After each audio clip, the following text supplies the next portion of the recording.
Ayan na, nag-ano na kami, naglagay ng pang handa sa bagyong Tinong.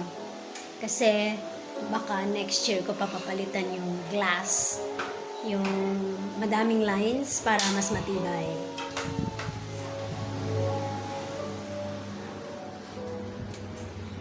Okay, dito dapat makabili na kami maya-maya ng ice para sa aming karne. May mga nabili pa naman na ground beef si Alfred. Ano sa likod? Para sa ano niya, burger niya.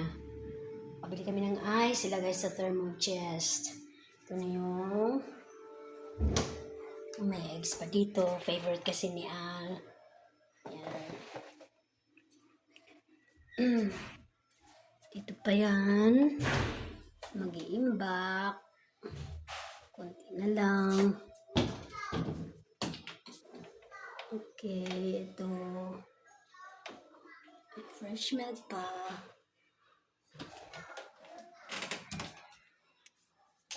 Ayan. Ayan.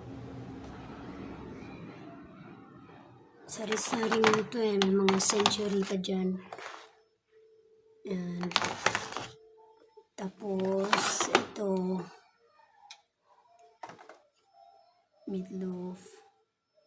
At may bago kaming vitamins. Ayan. Okay. Kasi na din for stocks for a few days na may maka-recover sa bagyo. And then, puno na yung rice namin. Puno naman. May extra galon pa kami ng water.